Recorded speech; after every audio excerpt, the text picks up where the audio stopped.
नमस्कार विद्यार्थी मित्रांनो, मी सुरेश वराडे साकार एज्युकेशन यूट्यूब चॅनलमध्ये आपलं सर्वांचं स्वागत करतो। पुन्हा एकदा तुमच्या भेटीला आलो एक रिक्रुटमेंट न्यूज घेऊन। मागील काही दिवसापासून जर विचार केला तर बँकिंग एग्जाम बद्दलचे रिक्रुटमेंट नोटिफिकेशन जे आहे ते चालूच आहे विद्यार्थी मित्रांनो। कालच SBI CBOचं जवळपास 2600 वॅकन्सीचं नोटिफिकेशन आलं, त्याच्यामध्ये महाराष्ट्राच्या वाट्याला जवळपास 350 वॅकन्सीज आहे। आता या लोकल बँक ऑफिसरचं इंडियन ओव्हरसीज बँक जे आहे 11 पब्लिक सेक्टर बँकापैकी एक बँक आहे। हिच्यामध्ये जवळपास 400 जे काही लोकल बँक ऑफिसरचं रिक्रुटमेंट यांनी काढलेलं आहे आणि त्याच्यामध्ये महाराष्ट्राच्या वाट्याला जवळपास 45 वॅकन्सीज आहे। आता हे लोकल बँक ऑफिसर आणि सर्कल बेस ऑफिसरची रिक्रुटमेंट मागच्या काही दिवसापासून आपण बघतोय।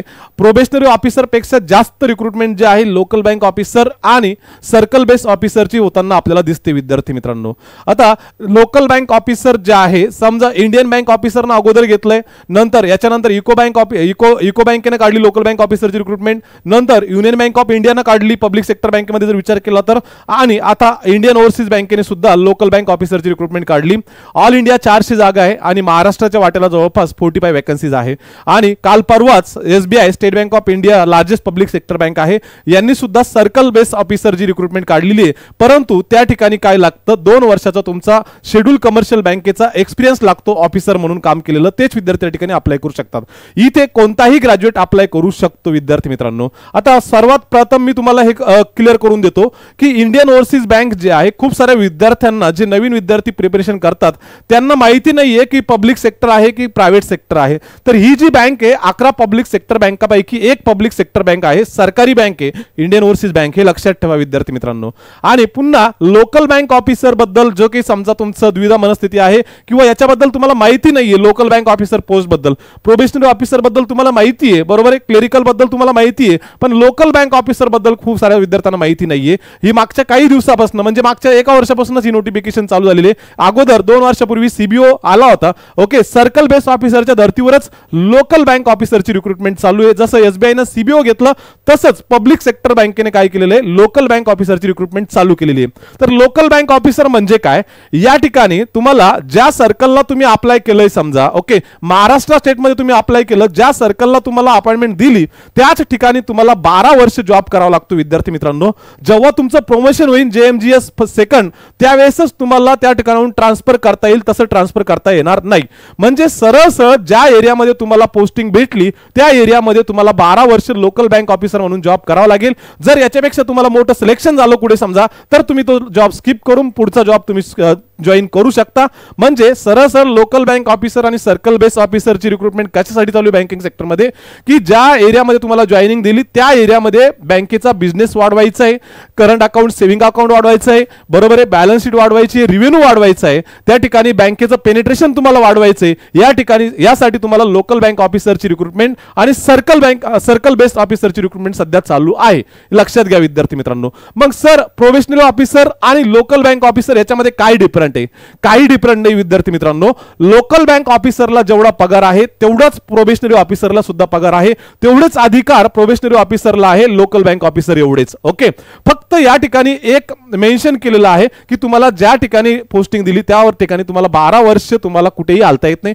जर तुमचं प्रमोशन झालं तरच तुम्हाला त्या ठिकाणाहून ट्रान्सफर भेटणार आहे, किंवा तुमचं कुठं सिलेक्शन झालं तुम्ही जॉब लेफ्ट केला तरच तुम्ही तिथून निघू शकता, तोपर्यंत तुम्हाला निघता येत नाही। म्हणजे जेवढे की प्रोबेशनरी ऑफिसरला अधिकार आहे तेवढेच लोकल बँक ऑफिसरला आहे, जेवढे की CBO ला आहे तेवढेच प्रोबेशनरी ऑफिसरला सुद्धा आहे, हे लक्षात घ्या। आणि सरकारी जॉब आहे, लक्षात घ्या, इंडियन ओव्हरसीज बँक जे आहे सरकारी बँक आहे, त्यामुळे जे विद्यार्थी या ठिकाणी एलिजिबल आहे, ओके, ज्यांचं ग्रॅज्युएशन कंप्लीट आहे, या ठिकाणी एक्सपिरियन्स लागतो का? नाही। CBO ला SBI CBO ला 2 वर्षाचा एक्सपिरियन्स लागतो, परंतु LBO इंडियन ओव्हरसीज बँकेला इथे तुम्हाला 1 वर्षाचा सुद्धा एक्सपिरियन्स लागत नाही। फक्त ज्यांचं ग्रॅज्युएशन कंप्लीट आहे, फक्त ग्रॅज्युएशन कंप्लीट जे असेल ते विद्यार्थी या ठिकाणी अप्लाय करू शकतात, ओके। मागचा युनियन बँक ऑफ इंडियाचा LBOचा रिझल्ट लागला, त्याच्यामध्ये ऑल इंडियामध्ये आपले 2 विद्यार्थी जे आहेत ते सिलेक्ट झाले, समाधान दातक नावाचा विद्यार्थी आणि प्रतिमा पाटील नावाची विद्यार्थिनी। नंतर इको बँकेला सुद्धा आपले इंटरव्ह्यूसाठी 5 ते 10 विद्यार्थी एलिजिबल झालेले आहे। नंतर इंडियन बँके सुद्धा त्या ठिकाणी पण फायनल रिझल्ट बाकी आहे, ओके। तर ही रिक्रुटमेंट सध्या जोरात चालू आहे एलबीओची, त्यामुळे जे जे कॅन्डिडेट्स एलिजिबल आहेत त्या सर्व विद्यार्थ्यांनी काय करायचं आहे, हा इंडियन ओव्हरसीज बँकेचा एलबीओचा फॉर्म भरायचा आहे. मग सर फॉर्म भरण्या अगोदर आम्हाला ह्या बँकेबद्दल सगळी माहिती पाहिजे, बरोबर आहे की नाही. ही 11 पब्लिक सेक्टर बँकेपैकी एक पब्लिक सेक्टर बँक आहे. हिचं हेडक्वार्टर जे आहे चेन्नईला आहे, लक्षात घ्या. आणि हिचं ब्रँचेस जे आहे जास्तीत जास्त साऊथ इंडियामध्ये आहे, नॉर्थ इंडियामध्ये याच्या ब्रँचेस कमी आहे. ओके, याचं पेनिट्रेशन जास्तीत जास्त कुठे झालेलं आहे, साऊथ इंडियामध्ये. आणि जास्तीत जास्त गुजरात, पंजाब, महाराष्ट्र जे लीडिंग राज्य आहे त्याच राज्यामध्ये याच्या ब्रांचेस आहे. हे लक्षात घ्या. जॉब लागल्यानंतर तुम्हाला साऊथ इंडियामध्ये जाण्याची तुम्हाला तयारी ठेवावी लागेल लोकल बँक ऑफिसर म्हणून. पण तुम्ही जर तिकडे समजा अप्लाय केलं तर, पण महाराष्ट्रामध्ये 45 जागा आहे तर तुम्ही महाराष्ट्रामधून पण अप्लाय करू शकता. मग तुम्हाला ज्या स्टेटला अप्लाय करायचं आहे त्या स्टेटची लोकल लँग्वेज येणं तुम्हाला कंपल्सरी आहे. या गोष्टी सगळ्या मी तुम्हाला क्लिअर करतो. आता जेवढे की समजा त्याचं एलिजिबिलिटी क्रायटेरिया आहे, क्वालिफिकेशन आहे, हे सगळं वन बाय वन मी तुम्हाला क्लिअर करून देतो. त्याकरता तुम्ही व्हिडिओ जो आहे तो शेवटपर्यंत बघा. बघितल्यानंतर लाईक करा आणि जे काही बँकिंगचे विद्यार्थी आहे, बँकिंगचे विद्यार्थी तयारी करणारे विद्यार्थी जे आहे त्यांच्यापर्यंत ही माहिती शेअर करा. आणि जास्तीत जास्त महाराष्ट्रातील विद्यार्थी जे आहे, लोकल बँक ऑफिसर असेल, क्लेरिकल असेल, बँकिंग सेक्टरमध्ये जास्तीत जास्त निकाल महाराष्ट्राचा आला पाहिजे या हेतून पॉझिटिव्हली विचार करून हा व्हिडिओ जो आहे जास्तीत जास्त लोकांपर्यंत पोहोचवा. ओके, चला विद्यार्थी मित्रांनो, वॅकन्सी किती आहे, 400. ऑल इंडियाचा विचार केला तर 400. महाराष्ट्राच्या वाट्याला किती आहे, 45 वॅकन्सीज आहे. किती, 45. आता याचं ऍप्लिकेशन डेट कधीपासून चालू झालेलं आहे तर उद्यापासून, म्हणजे 12 मे 2025 पासून, म्हणजे 2 दिवस अजून बाकी ऍप्लिकेशन स्टार्ट होण्यासाठी. ओके, आणि किती तारखेपर्यंत तुम्ही अप्लाय करू शकता तर 31/5/2025 पर्यंत तुम्हाला ऍप्लिकेशन करता येणार आहे. तर मग सर या वॅकन्सीज कशा आहे, स्टेट वाईज वॅकन्सीज कशा आहे, कोणत्या स्टेटला कोणती लँग्वेज कंपल्सरी आहे, नंतर कॅटेगरी वाईज वॅकन्सीज कशा आहे याबद्दल मी तुम्हाला इथे क्लिअर करतोय. लक्षात घ्या विद्यार्थी मित्रांनो, टोटल जर विचार केला तर वॅकन्सी टोटल ऑल इंडियाचा विचार केला तर 400 आणि या ठिकाणी महाराष्ट्राच्या वाट्याला किती आहे, 45 वॅकन्सीज आहे. सर्वात जास्त वॅकन्सी कुठे आहेत, तामिळनाडू मध्ये. ओके, याच्या 260 वॅकन्सीज आहे. ओके, कारण ही जी बँक आहे हिचा बेस जो आहे तो साऊथ इंडिया आहे, लक्षात ठेवा. ओके, सर्वात जास्त पेनिट्रेशन कुठे आहे, सर्वात जास्त ब्रांचेस कुठे आहे तर साऊथ इंडियामध्ये. परंतु आपल्याला तामिळ आली पाहिजे, जर तिकडे आपल्याला अप्लाय करायचं. येईल का तामिळी, नसेल येत तर सरळ सरळ आपला महाराष्ट्र पाहायचा. महाराष्ट्रामध्ये जागा किती आहे, 45. ओके, तर इथे आपल्याला मराठी येणं कंपल्सरी आहे. ओके, काय आहे, मराठी येणं कंपल्सरी आहे. ज्याचं 10वी किंवा 12वीला मराठी आहे त्याला लँग्वेज प्रोफेसी टेस्ट देण्याची गरज नाहीये. जर गुजरात मधून अप्लाय करायचं तर गुजराती येणं कंपल्सरी आहे. पंजाब मध्ये अप्लाय करायचं पंजाबी येणं कंपल्सरी आहे. आणि हिंदी स्टेटला जागाच नाहीये, हिंदी लोकल लँग्वेजचा इथं विचारच केलेला नाहीये. हिंदी स्टेटला जागा आहे का, नाहीये. ओके, तर मग महाराष्ट्राचा विचार करू आपण. एससी साठी कॅटेगरी वाईज जागा किती आहे, 7, एसटी 3, ओबीसी 12, एडब्ल्यूएस 5 आणि जनरल कॅटेगरी ज्यांना कोणतंच रिझर्वेशन नाही त्यांना 18. नंतर व्हीआय साठी 0 वॅकन्सीज आहे. नंतर एचआय साठी 0 आहे, ओसी साठी 1 आहे आणि आयडी साठी 1 आहे. तर हे महाराष्ट्राचा वॅकन्सीचा कॅटेगरी वाईज वॅकन्सीचा कॉलम जो आहे तुम्ही इथे क्लिअर केला. आणि या ठिकाणी जे काही समजा कॅटेगरी यांचं फुल फॉर्म जे आहे तो दिलेला आहे विद्यार्थी मित्रांनो. ठीक आहे, तर महाराष्ट्रातील विद्यार्थ्यांनी, आपल्याला मराठी येते, बोलता येते, लिहिता येते, वाचता येते, तर महाराष्ट्रातील विद्यार्थ्यांनी अदर स्टेट मधून अप्लाय करण्यापेक्षा आपल्याच स्टेट मधून अप्लाय करा. कारण आपल्याला आपली मराठी लँग्वेज बोलता येते. आणि दुसरी शेजारील राज्य आहे गुजरात, तर या ठिकाणी सुद्धा जागा महाराष्ट्रापेक्षा कमी आहे, त्यामुळे तिकडे जाऊन काही फायदा नाहीये. त्या ठिकाणी महाराष्ट्रामधूनच अप्लाय करण्याचा प्रयत्न करा. शेवटी निर्णय तुमचा आहे, माझं सांगण्याचं काम आहे, हे लक्षात ठेवा. क्लिअर आहे. ओके, चला पुढे. मग या ठिकाणी सर एज्युकेशन क्वालिफिकेशन काय लागतं, एज्युकेशन क्वालिफिकेशन खूपच जास्त लागतं असं काही नाहीये. या ठिकाणी फक्त ग्रॅज्युएशन लागतं. 60% लागतात का आयडीबीआय सारखे, नाही, फक्त ग्रॅज्युएशन लागतं. 3 वर्षाचं ग्रॅज्युएशन तुम्ही 5 वर्षात केलेलं असेल तरी सुद्धा अप्लाय करू शकता. 4 वर्षाचं ग्रॅज्युएशन तुम्ही 7 वर्षात केलेलं असेल तरी सुद्धा अप्लाय करू शकता. फक्त काय पाहिजे, पास पाहिजे. कोणत्या, रेकॉग्नाइज्ड युनिव्हर्सिटीचं ग्रॅज्युएशन पाहिजे. मग बीए चालेल, बीकॉम चालेल, बीएससी चालेल, बीई चालेल, बीफॉर्म चालेल. ओके, मग इग्नो मधून ग्रॅज्युएशन झालेलं चालेल का, चालेल. वायसीएम मधून ग्रॅज्युएशन झालेलं चालेल का, चालेल. रेग्युलर पण चालेल आणि डिस्टन्स एज्युकेशन सुद्धा चालेल. फक्त काय पाहिजे, या ठिकाणी ग्रॅज्युएशन कंप्लीट पाहिजे. काय पाहिजे, ग्रॅज्युएशन कंप्लीट पाहिजे. कधीपर्यंत? 1/5/2025 पर्यंत. 1/5 म्हणजे 1 मे 2025 पर्यंत तुमच्या सर्व सेमिस्टरचा निकाल लागलेला असावा. तुमच्याकडे पूर्ण इन्फॉर्मेशन असावी तरच तुम्ही फॉर्म भरू शकता. हे लक्षात ठेवा विद्यार्थी मित्रांनो. ओके, पर्सेंटेजचा क्रायटेरिया आहे का? नाही. फक्त काय पाहिजे? ग्रॅज्युएशन कंप्लीट पाहिजे. चला सर, एज क्रायटेरिया काय आहे? एज क्रायटेरिया जो आहे 1/5/2025 पर्यंत ज्यांचं मिनिमम वय वर्ष सर्व कॅटेगरीसाठी 20 वर्ष कंप्लीट पाहिजे आणि मॅक्झिमम मध्ये जनरल कॅटेगरीसाठी ईडब्ल्यूएस कॅटेगरी 30 वर्षापेक्षा जास्त नसलं पाहिजे. मग ओबीसी साठी 3 वर्षाचं एज रिलॅक्सेशन आहे आणि एससी एसटी साठी 5 वर्षाचं एज रिलॅक्सेशन आहे आणि जे काही पीडब्ल्यूडी कॅन्डिडेट आहेत त्यांच्यासाठी 10 वर्षाचं एज रिलॅक्सेशन आहे. बरोबर आहे. तर 1/5/2025 पर्यंत ज्यांचं एज मिनिमम 20 वर्ष आणि मॅक्झिमम 30 वर्षापेक्षा जास्त नसेल, जनरल ईडब्ल्यूएस साठी, ओबीसी साठी मॅक्झिमम 33 वर्ष आणि एससी एसटी साठी 35 वर्ष आणि पीडब्ल्यूडी साठी 40 वर्षापर्यंत तुम्हाला अप्लाय करता येणार आहे. ठीक आहे. तर हा झाला एज क्रायटेरिया विद्यार्थी मित्रांनो. मग सर यासाठी फीस कशी आहे? यासाठी फीस जे आहे general category, OBC category, EWS category यांच्यासाठी आहे 850 रुपये. ओके, जीएसटी सहित. आणि जे की एससी एसटी पीडब्ल्यूडी यांच्यासाठी आहे 175. बँक ट्रान्झॅक्शन, ऑनलाईन पेमेंटचं जे ट्रान्झॅक्शन आहे, फीस आहे, त्याच्या सगळ्या गोष्टी कन्सिडर करून ही जी फीस आहे ही आहे तुम्हाला पे करावी लागेल फॉर्म भरण्यासाठी. क्लिअर आहे. चला पुढे चला विद्यार्थी मित्रांनो. एक्झाम सेंटर कोणते आहे? महाराष्ट्रामध्ये जवळपास अनेक सेंटर इंडियन ओव्हरसीज बँकेने दिलेले आहे.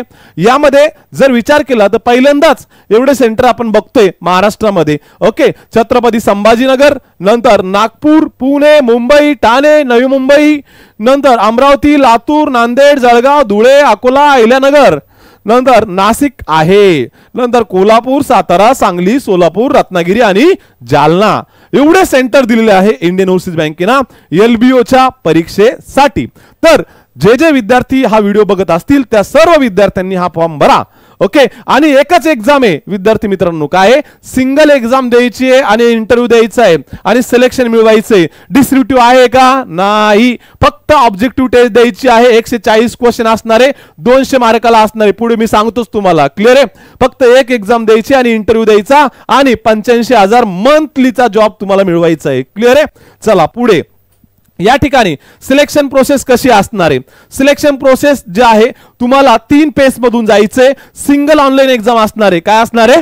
Single online exam. ओके, नंतर पर्सनल इंटरव्ह्यू असणार आहे आणि शेवटी एलपीटी. ज्या स्टेटला तुम्हाला अप्लाय केलं त्या स्टेट मधून तुम्हाला काय करायचं आहे? त्या स्टेटची लोकल लँग्वेज येणं कंपल्सरी आहे. रीडिंग करता आली पाहिजे, वाचता आली पाहिजे, लिहिता आली पाहिजे. पुढे सांगतोच तुम्हाला. तर या ठिकाणी याचं वेटेज जे आहे ते 80% असणार आहे. नंतर याचं वेटेज जे आहे ते 20% असणार आहे. लक्षात घ्या. ओके, मग मिनिमम क्वालिफाइंग क्रायटेरिया मार्क्स दिलेले आहे. जनरल जे अनरिझर्व कॅटेगरी आहे, ज्यांना कोणताच रिझर्वेशन नाही, त्यांच्यासाठी 30 आणि 35% जे आहे ते अनरिझर्व कॅटेगरीसाठी मिनिमम मार्क्स तुम्हाला घ्यावे लागतील. कशामध्ये? ऑनलाईन टेस्ट मध्ये आणि इंटरव्ह्यू मध्ये. ओके, नंतर 1/4 निगेटिव्ह मार्किंग आहे. लक्षात घ्या. ओके, जय माता दी करू नका. 1/4 काय आहे? निगेटिव्ह मार्किंग आहे. मग सिलेक्शन प्रोसेस तुम्हाला समजली. ऑनलाईन टेस्ट द्यायची आहे, इंटरव्ह्यू द्यायचा आहे आणि ज्या स्टेटला तुम्ही अप्लाय केलं त्या स्टेटची लोकल लँग्वेजची तुम्हाला टेस्ट द्यायची आहे. LPT. Okay, language proficiency test. म्हणजे महाराष्ट्रासाठी अप्लाय केलं तर मराठीची टेस्ट तुम्हाला देणं कंपल्सरी आहे. जर 10वी किंवा 12वीला तुमचा मराठी सब्जेक्ट असेल तर तुम्हाला देण्याची गरज नाहीये. ज्यांची नाहीये त्यांना देण्याची गरज आहे. क्लिअर आहे. चला पुढे. सर एक्झाम पॅटर्न कसा आहे? एक्झाम पॅटर्न जो आहे या ठिकाणी जे काही आपले रेग्युलर सब्जेक्ट आहे तेच सब्जेक्ट आहे, वेगळं काही नाहीये. लॉजिकल रिजनिंग, नंतर मॅथ्स, नंतर English, general awareness, computer awareness हेच सब्जेक्ट आहे. वेगळं काही आहे का? नाही. फक्त सब्जेक्टचा क्वेश्चन नुसार मार्क जे आहे थोडे चेंजेस आहे. या ठिकाणी रिजनिंग आणि कम्प्युटर ॲप्टिट्यूड विचार केला. फक्त रिजनिंग इथे 30 क्वेश्चन आहे 60 मार्काला, म्हणजे एक क्वेश्चन 2 मार्काला आणि टाइम दिलेला आहे 60 मिनिट्स. Okay okay. नंतर जनरल अवेअरनेस जे आहे या ठिकाणी 40 क्वेश्चन 40 मार्काला आणि टाइम दिलेला आहे 30 मिनिट. ओके. नंतर डीआय या ठिकाणी 30 क्वेश्चन 60 मार्काला, टाइम दिलेला आहे 60 मिनिट्स आणि इंग्लिश लँग्वेज जे आहे या ठिकाणी 40 क्वेश्चन 40 मार्काला, टाइम दिलेला आहे 30 मिनिट. ऑब्जेक्टिव्ह डिस्क्रिप्टिव्ह इंग्लिश आहे, डिस्क्रिप्टिव्ह इंग्लिश नाहीये. टोटल 140 क्वेश्चनचा पेपर असणार आहे आणि 200 मार्क तुम्हाला असतील.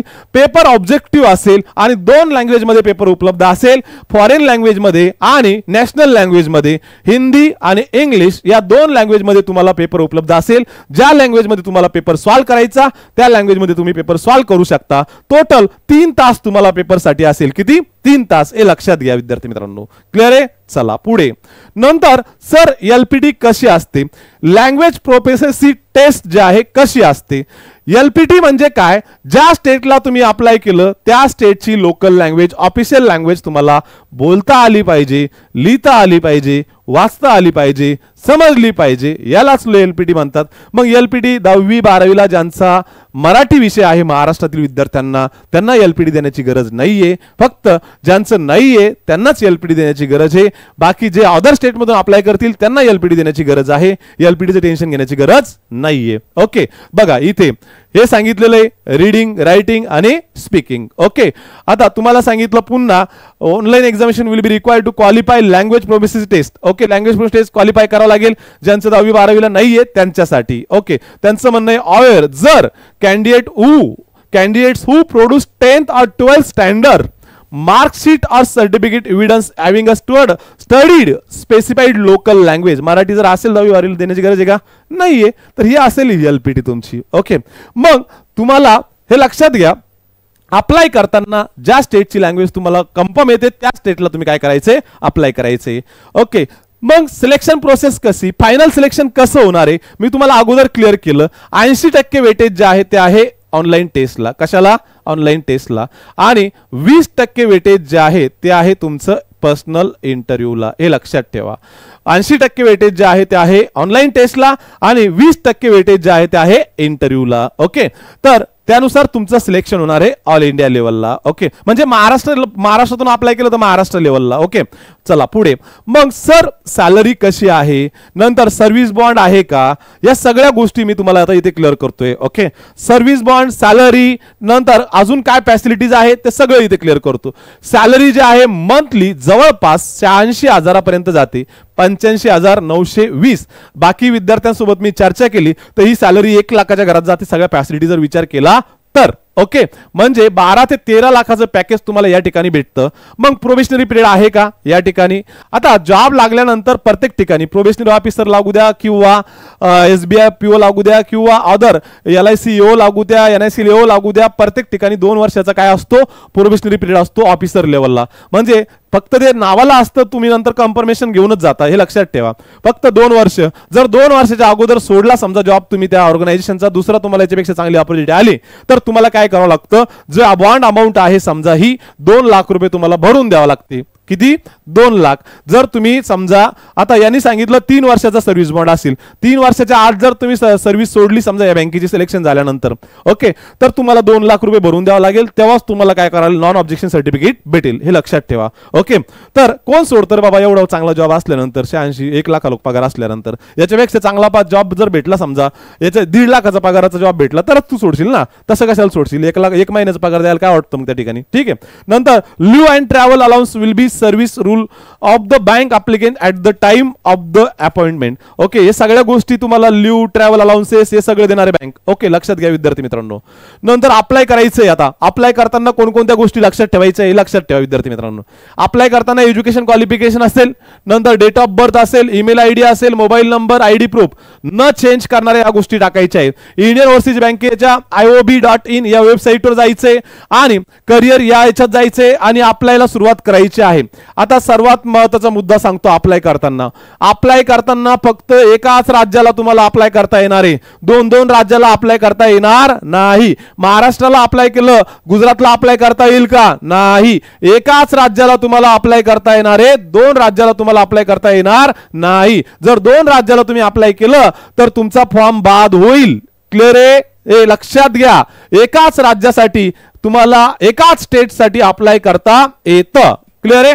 चला, तुम्हाला अपलोड काय काय करायचं आहे. अपलोड काय करायचंय? रिसेंटचा फोटोग्राफ 20 KB ते 50 KBच्या दरम्यान, सिग्नेचर 10 KB ते 20 KBच्या दरम्यान, नंतर आपला निशाणी डावा अंगठा हा जो आहे कोऱ्या कागदावर मारायचा आहे आणि लेफ्ट थंब काय काय करायचंय? स्कॅन करून तुम्हाला अपलोड करायचं आहे. ओके, सिग्नेचर सुद्धा ब्लॅक पेननं तुम्हाला काय करायची आहे, एका कोऱ्या कागदावर लिहायची आहे. आणि जे हँड रिटन डिक्लेरेशन आहे ते दिलेलं स्वतःच्या हँडरायटिंग मध्ये ब्लॅक पेननं तुम्हाला कोऱ्या कागदावर लिहून ठेवून 50 KB ते 100 KB दरम्यान त्याची साईज ठेवायची आणि ती सुद्धा तुम्हाला काय करायची आहे, अपलोड करायची. विद्यार्थी मित्रांनो, अगोदरच्या व्हिडिओमध्ये हँड रिटन डिक्लेरेशनच्या बाबतीत मी माहिती दिलेली आहे. आणि जर नसेल माहीत तर हे जे काही डिटेल नोटिफिकेशन आहे इंडियन ओव्हरसीज बँकेचं आपल्या टेलिग्राम चॅनलला मी पोस्ट केलेलं आहे. तुम्ही आपल्या टेलिग्राम चॅनलला व्हिजिट देऊ शकता. त्याच्यावर इंडियन ओव्हरसीज बँक टाकायचं, सर्च करायचं, त्याच्यात दिलेले डिटेल जे काही डिक्लेरेशन आहे ते डिक्लेरेशन तुम्ही कॉपी करून स्वतःच्या हँडरायटिंग मध्ये काय करायचंय, लिहायचे विद्यार्थी मित्रांनो ब्लॅक पेन आणि ते अपलोड करायचे. काही अडचण आल्यास हे खाली नंबर्स आहे, या नंबर्सवर तुम्ही कॉल करू शकता. माझे पर्सनल नंबर पण आहे, त्या पर्सनल नंबरला सुद्धा तुम्ही कॉल करू शकता. आम्ही तुम्हाला ज्यावेळेस वेळ भेटेल त्यावेळेस आम्ही नक्कीच रिप्लाय करू. आमचे ऑफिस ॲडमिन आहे त्या ठिकाणी, त्या नंबरला तुम्ही कॉल करून ते सुद्धा तुम्हाला गायडन्स करू शकता. विद्यार्थी मित्रांनो, फॉर्म भरण्या रिलेटेड काही अडचण आली तर तुम्ही बिंदास कॉल करायचा आहे. आपले जे नंबर चालू आहे खालच्या लाईन मध्ये त्या नंबरवर 7066 दिसताय, तुम्हाला सांगण्याची गरज नाहीये. क्लिअर आहे? चला नंतर पुढे सर्वात महत्वाचा विषय. ओके, महत्वाची सूचना, जे की महाराष्ट्रातील बँकिंगची तयारी करणारे विद्यार्थी आहे त्यांच्यासाठी आपण 20 मे 2025 पासून सकाळची बॅच लॉन्च करतोय ऑफलाईन फॉर्मॅटमध्ये नाशिकमध्ये, गंगापूर रोड नाशिक या ठिकाणी. हिचा टाइम असेल सकाळी 7:30 ते 11:30. डेली 3 लेक्चर होतील, यामध्ये लॉजिकल रिजनिंग, मॅथ्स आणि इंग्लिश. संडेला आपलं मेगा सेशन असेल जनरल अवेअरनेसचं. याच्या व्यतिरिक्त तुम्हाला फॅसिलिटी काय भेटेल, तुम्हाला बुक सेट भेटेल साकार एज्युकेशन मार्फत. नंतर ज्या काही नोट्स आहे त्या PDF फॉर्मॅटमध्ये तुम्हाला भेटेल. ओके, प्रिंट फॉर्मॅटमध्ये तुम्हाला भेटेल. नंतर ऑनलाईन इंटरची प्रॅक्टिस तुमची इथे करून घेतला जाईल आणि रीडिंग रूमची व्यवस्था सुद्धा इथे आहे. सगळ्या गोष्टी इथे अवेलेबल आहे, एकाच छताखाली सगळ्या गोष्टी इथे अवेलेबल आहे. अभ्यासिका आहे अभ्यास करण्यासाठी. ओके, नंतर जोपर्यंत सिलेक्शन होणार नाही तोपर्यंत आमचा सपोर्ट तुम्हाला असणार विद्यार्थी मित्रांनो. त्याकरता एकदा व्हिजिट द्या आणि एकदा 2-3 दिवस डेमो लेक्चर अटेंड करून बघा आणि नंतर डिसाइड करा विद्यार्थी मित्रांनो. ओके, बँकिंग एक्झाम मध्ये सर्वाधिक निकाल देणारं केंद्र जर असेल महाराष्ट्रामध्ये तर साकार एज्युकेशन हे लक्षात घ्या. कारण जेवढे विद्यार्थी आमच्याकडे प्रशिक्षण घेतात, ट्रेनिंग घेतात, त्याच्यापैकी पास होणाऱ्याची टक्केवारी जर काढली तर सर्वाधिक निकाल देणारं केंद्र जे आहे ठरलेलं आहे साकार एज्युकेशन. लक्षात घ्या विद्यार्थी मित्रांनो. अनेक ठिकाणी विद्यार्थी भरपूर असतात, त्याच्यामधून 10 विद्यार्थी 100 विद्यार्थी सिलेक्ट होणं हा रिझल्ट नाही म्हटलं जात. रिझल्ट याला म्हटलं जातो, तुमच्याकडे 500 विद्यार्थी आहे, 500 विद्यार्थ्यांतून जर 150 विद्यार्थी दरवर्षी सिलेक्ट होत असेल तर त्याला रिझल्ट म्हणतात सर्वाधिक निकाल देणारं केंद्र ठरलं. त्याच्यामुळेच म्हणतो मी सर्वाधिक निकाल देणारं केंद्र जे आहे साकार एज्युकेशन नाशिक हे ठरलेलं आहे. क्लिअर आहे? चला, तर आपली 25 मे पासून बॅच चालू होते. तर ही फॅसिलिटीज तुमच्या समोर आहे, एका छताखाली सगळ्या गोष्टी तुम्हाला उपलब्ध करून दिल्या जाणार आहे. ओके, नंतर जे विद्यार्थी नवीन आहेत त्या विद्यार्थ्यांनी आपलं YouTube चॅनल जे आहे ते काय करायचंय, सबस्क्राईब करायचंय. नवीन विद्यार्थ्यांनी आपलं, ज्यांनी सबस्क्राईब केलं नाही त्यांनी, ज्यांनी व्हिडिओ पाहिला परंतु त्यांनी सबस्क्राईब केलं नाही त्यांनी पण सबस्क्राईब करायचंय बरं का. ओके, सर्व विद्यार्थ्यांनी काय करायचंय, आपलं YouTube चॅनल सबस्क्राईब करायचं आहे साकार एज्युकेशन नाशिकचं. नंतर टेलिग्राम चॅनल आहे, जवळपास 10,000 विद्यार्थी या टेलिग्राम चॅनलला जॉईन आहे. नंतर डेली अपडेट टाकत असतो आम्ही, लगेच नोटिफिकेशन आलं की अपडेट असतं आमचं. निकाल लागला की लगेच अपडेट आम्ही पोस्ट करत असतो. पेपर झाला की त्याचं अनालिसिस आम्ही त्याच्यावर अपडेट करत असतो. त्याकरता आमचं टेलिग्राम चॅनल जॉईन करा, एकदा अनुभव घेऊन बघा, तुम्हाला नक्कीच आवडेल. त्याकरता काय करा, आमचं टेलिग्राम चॅनल जॉईन करा. व्हॉट्सअप ग्रुप्स आहे, व्हॉट्सअप ग्रुप्सला सुद्धा खूप सारी इन्फॉर्मेशन टाकत असतो. आमचं इंस्टाग्रामचं पेज आहे, याच्यावर सुद्धा आम्ही इन्फोग्राफिकच्या माध्यमातून इन्फॉर्मेशन देत असतो. ओके, नंतर व्हॉट्सअप ग्रुप्स आहे, व्हॉट्सअप ग्रुपवर सुद्धा आम्ही काय करतो, इन्फॉर्मेशन देत असतो. त्याकरता तुम्ही काय करा, त्याच्यावर तुमचं नाव, मोबाईल नंबर ते टाकून इकडे फॉरवर्ड करा, तुमचं ऍड केलं जाईल यामध्ये ग्रुपमध्ये आणि तुम्हाला इथून पुढे अपडेट भेटत जाईल विद्यार्थी मित्रांनो. ओके सर, तुम्हाला व्हिडिओ आवडला असेल तर नक्की लाईक करा. नंतर जे विद्यार्थी बँकिंगची तयारी करतायत त्यांच्यापर्यंत शेअर करा. धन्यवाद. पुन्हा भेटूया पुढच्या व्हिडिओमध्ये.